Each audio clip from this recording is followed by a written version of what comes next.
নমস্কার।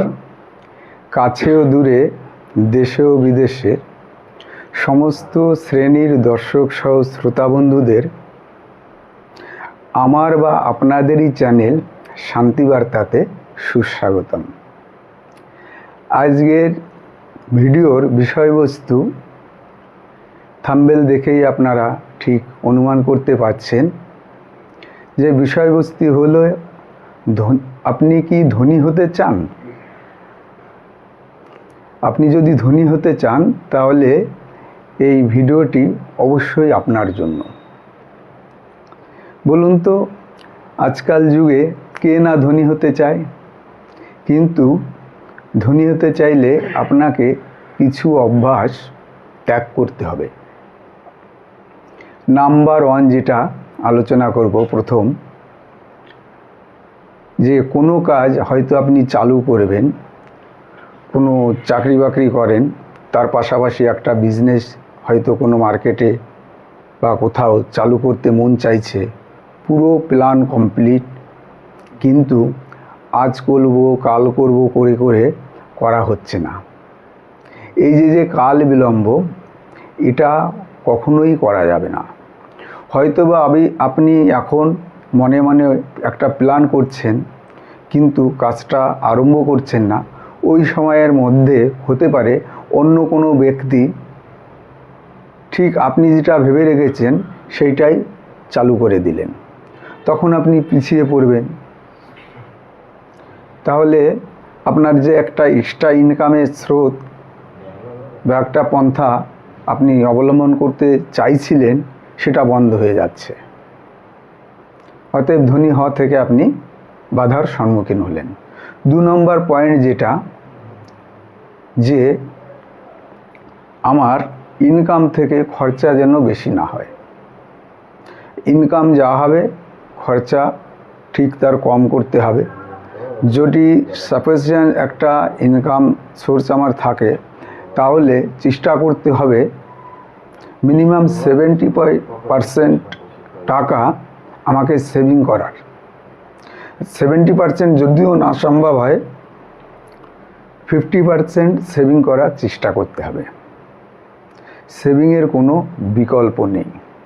যেটা আয় করলেন তার থেকে বেশি যদি প্রত্যেকটা মাসেই ব্যয় হতে থাকে তাহলে তো ধনী হওয়া সম্ভবই নয়, উপরন্তু আপনি ঋণগ্রস্ত হয়ে পড়বেন। 3 নম্বর যে ব্যাপারটা, সেটা হচ্ছে ইনকাম করতে হবে কিন্তু খরচার ব্যাপারটা লিখে রাখতে হবে। কারণ আমরা খরচা করি প্রয়োজনের তাগিদে কিন্তু অপচয় করি আপন খেয়ালে। তো আপনার লিখে রাখতে হবে আমি কোন খাতে কোন বিষয়ে কত টাকা আমি খরচা করব।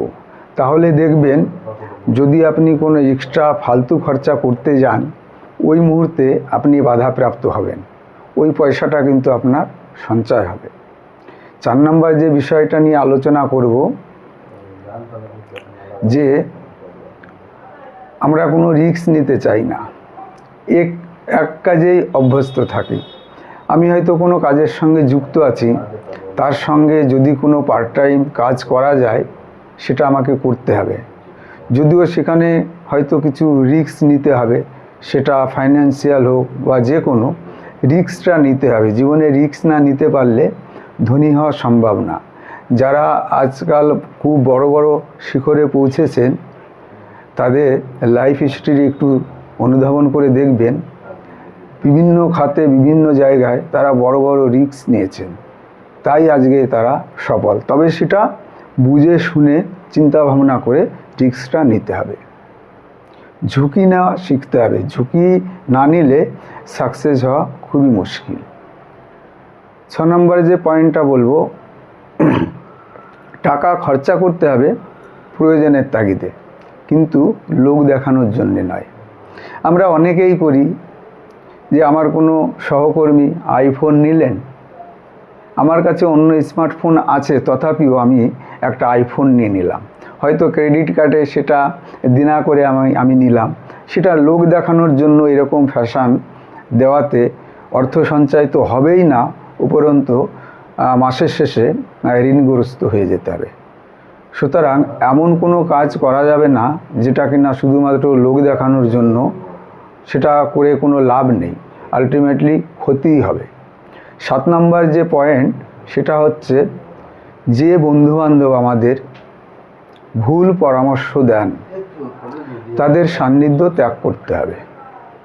ধরুন আপনি কোনো একটা প্ল্যান করছেন, আপনার প্ল্যান মতো অসাবধানবশত হয়তো কোনো বন্ধুবান্ধবের মধ্যে আপনি শেয়ার করলেন, তারা আপনাকে একটা উল্টোপাল্টা সাজেশন হয়তো দিলেন। সেই সাজেশনটা আপনার যখন মাইন্ডে আসবে, ব্রেনে কিন্তু এটা ঘুরতে থাকবে, তখন আপনার মনোবিঘ্ন ঘটবে। সুতরাং যারা উল্টোপাল্টা ধরনের পরামর্শ আপনাকে দেন তাদের সঙ্গে কোনো বিষয় শেয়ার করা যাবে না। যে কোনো প্ল্যান থাকবে সেটা গোপন এবং নিজের ভেতরেই রাখতে হবে। 8 নম্বর যে পয়েন্টটা আলোচনা করব, সময়ের মূল্য দিতে হবে। আপনি কাজের পরে যদি 2 ঘন্টাও সময় পান, সেই 2 ঘন্টায় কোনো একটা এক্সট্রা কাজ করতে হবে।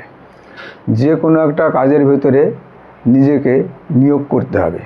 কিছু না হোক যে কোনো কাজ সম্বন্ধে একটা স্কিল রপ্ত করুন, নতুন কোনো কাজ শিখুন, হয়তো তার থেকে কোনো এক্সট্রা ইনকাম হতেই পারে।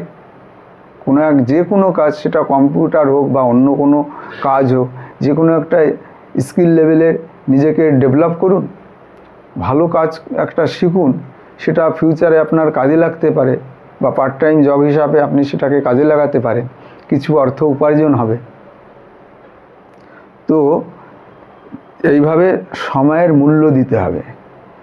সময়ের যে কতটা মূল্যবান, যিনি দূরপাল্লার কোনো ট্রেন হয়তো 1 মিনিটের জন্য ফেল করেছেন, ওরকম কোনো ব্যক্তি বন্ধু বান্ধব যদি থাকে তাদের কাছে শুনবেন সে সময় তার কাছে সময়ের মূল্যটা কতটা মূল্যবান মনে হয়েছিল।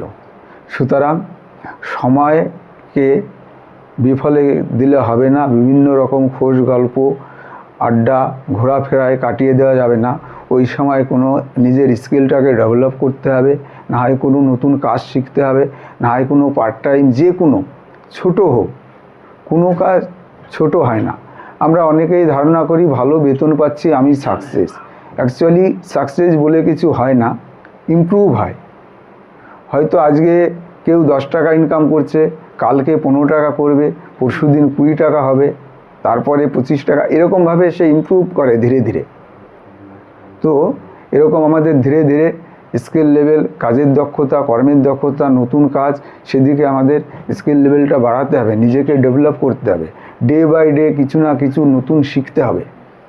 তাহলেই ধীরে ধীরে অনেক ইনকামের সোর্স বা ইনকামের চিন্তাভাবনা বেরোবে, সেইভাবে এক্সট্রা কিছু পয়সা ইনকাম করার একটা লাইন খুঁজে পাওয়া যাবে। 9 নম্বর যে পয়েন্টটি নিয়ে আলোচনা করব সেটা হচ্ছে, প্ল্যান করার সঙ্গে সঙ্গেই অ্যাকশান নিতে হবে। বিষয়টা একটু বিস্তারিতভাবে বলি। আমরা কোনো প্ল্যান করলাম যে কোনো বিষয়ে, যে এই বিজনেসটার সঙ্গে আর একটা এই বিজনেস আমি চালু করব।